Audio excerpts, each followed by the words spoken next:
The missed opportunity. James had always struggled with waking up early. His friends joked that if sleeping were an Olympic sport, he'd take home the gold. But deep down, it wasn't funny to him anymore. He'd missed meetings, dates, and even family events because of his inability to rise with the sun. Today, though, was different. This was the interview. The kind of opportunity people dream about. He had worked hard, prepared for weeks, rehearsing his answers in front of the mirror until they were perfect. This job could change everything: the salary, the status, the future. All he had to do was wake up. The night before, he set 4 alarms, each 5 minutes apart, to ensure he'd have no chance of missing the interview. He even asked his roommate, Sam, to knock on his door in case the alarms weren't enough. He went to bed early, convincing himself that this time would be different. Morning came, and just as usual, James's body refused to cooperate. The first alarm rang at 6 a.m. He groaned, reached over to silence it, and pulled the blanket over his head. 5 more minutes, he muttered. The second alarm blared at 6:05. His hand lazily swatted at the phone, but this time, he didn't even open his eyes. The third alarm, 6:10, became a distant noise in his dream as he drifted further into slumber. By the time the fourth alarm rang at 6:15, he was deep in the kind of sleep where nothing could wake him.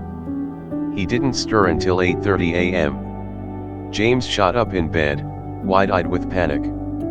His interview was at 8 o'clock sharp. No, no, no, he shouted, throwing on his clothes haphazardly. He grabbed his phone, desperately searching for a number to call, a way to explain that he was just running late. But deep down, he knew the truth: he had blown it. The opportunity was gone.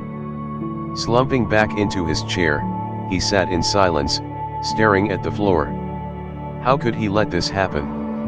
Weeks of preparation wasted because of his stupid inability to wake up on time. The disappointment felt like a heavy weight pressing down on him. Sam knocked on his door. Hey, man. You okay? No, Sam, I'm not. I missed the interview. The biggest opportunity of my life.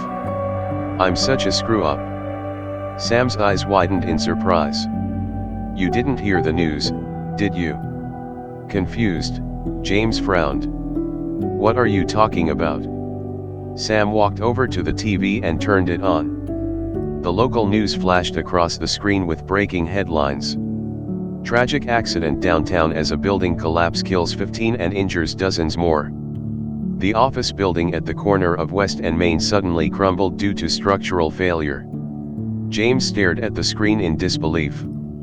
The address was the exact location of his interview. Who were already in the building at the time, hadn't made it out. His mind raced, trying to process the horrifying reality. If he had woken up on time, he would have been in that building. At that exact moment, James fell back into his chair, his heart pounding. His body shivered with a mix of terror and relief. For years, he had cursed his bad habit, but today, it had saved his life.